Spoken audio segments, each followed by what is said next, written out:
Good evening, everyone. This is Maurice from the M&M Model Railroad. And here I have an engine, ES44AC from Intermountain. And this engine was sent to me from J.1, the same young man that I actually put a decoder in for an After Genesis SD70A SPSNF for him some months ago. And the request is that what happened was he had accidentally dropped the engine, which was in the box, luckily, and he seen the messed up the sound on the engine. I had tested this to see how bad it was, and you do hear some noticeable crackle, especially when you turn on the horn. So what I'm actually going to do is to install a new speaker. Now this speaker here is not your normal speaker that goes with these Intermountains. This one is a bass, or what they call flex bass, I believe, from Zemo. And actually I got this idea from a gentleman by the name of, if I pronounce it correctly, Roria. He does some very good work. You should check out his YouTube page. Very good guy. And he actually put this speaker into his Intermountain. And let me tell you, the sound is night and day. It's pretty much night and day. Excellent sound. The way it should sound. And the problem with lock sounds on ES44AC sounds is a little on the low side. Why they did it that way, from what their explanation is, they wanted to sound prototypical. My understanding is engines are quite loud when you're pretty close to them. I guess they wanted to do the sound scale, I guess, but I mean, it really doesn't, in my opinion, really apply to these engines all that much. I mean, people like the engine sound, if pretty loud. If they want it low, they have the option to turn it down. So my guess is ESU, I guess when they recorded it, they didn't record it the way they should have. I didn't think they got a really good recording, and the recording was a little bit low. So, but to fix that, to remedy this issue, putting the speaker in should actually get it to work or sound better than what it generally does. Now let's go and turn it on and hear the default sounds of this engine.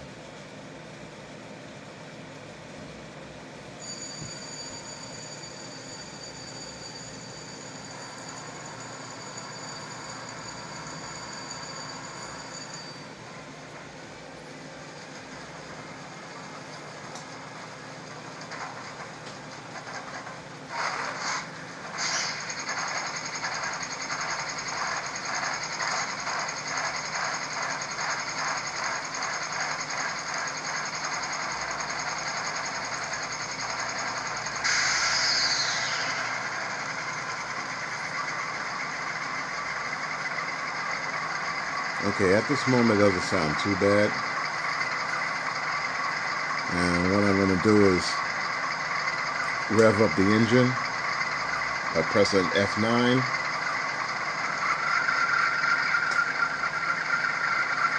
And it'll go through the steps.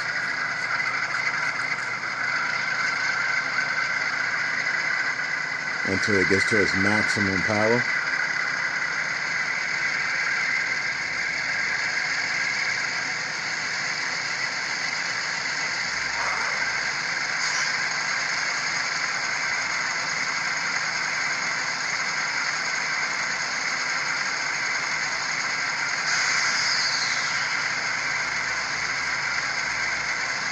Now I'm going to turn off F9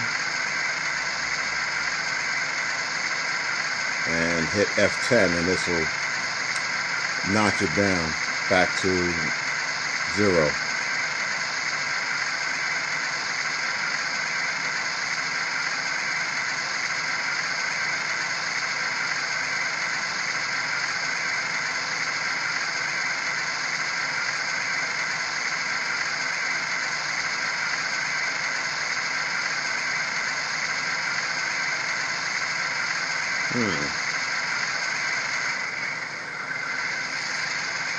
Sometimes it takes a couple of tries for it to work.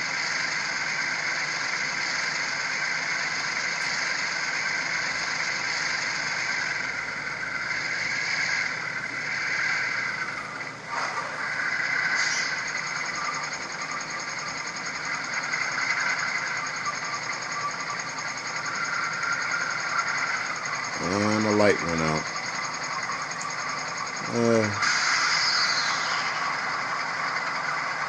Excuse for the technical difficulties. Sometimes with this camera phone, if it gets too hot, it turns off the light.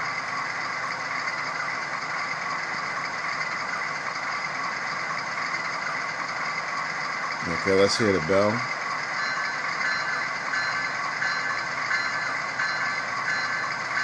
The bell's pretty low.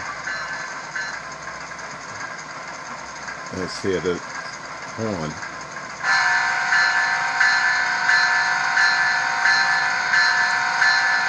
If you listen closely, you'll hear that slight crackle in the speaker.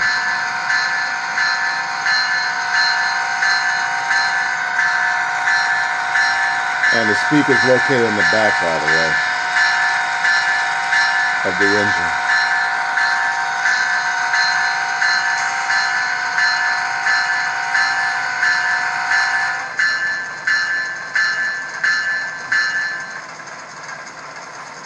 Alright, let me shut it off.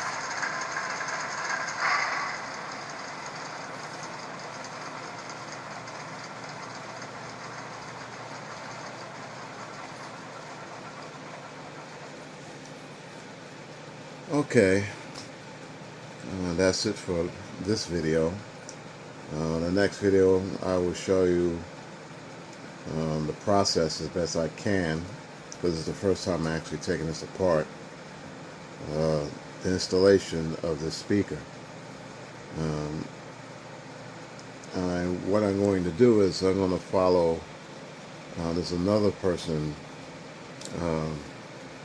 model railroader by the name of Jay Willie. He did a video sometime back, maybe a year or two, on this engine on how to swap out the speaker. So I'm probably going to take a look at that real quick and see what he done. As far as I know, you have to take off the radiator in the back of the engine to access the speaker. And once you do that, you just swap the speaker out. I guess there's a couple of details I have to go over to find out exactly what that process is. And I have to say, this is a very nice model. I had sold, I had 3 G-Volts, but they were with the Tsunami decoders. And I mean, even though they were okay, but I mean, I really like the lock sounds better. And that's one of the reasons why I sold those engines. And planning to get the I believe Intermountain's coming on with the ES44AC, and it's a newer G-Vol. I don't know too much of the technical details of that particular locomotive. I mean, I can look it up, But I mean, it's another nice looking engine, and Intermountain's come out with 8 of them, and I would try my best to get all 8. And if I can pull that off, then I basically have my whole fleet. For the exception of, there are 4 more Aces that are actually going to be released sometime later this year from Athearn's BSNF scheme that I want to get my hands on as well. I still have the old Aces for sale on eBay, all 4 of them for $1,300, if anybody's interested. Well, again, next video I'll show how to set this up to get better sound out of this engine. Excuse me for being tired. It's been a long day. I mean, even though I didn't do anything, but I mean, really exciting. But right now, I just feel a little wiped out. And so everyone have a good night, and the next segment will be on the installation of the speaker. Peace out.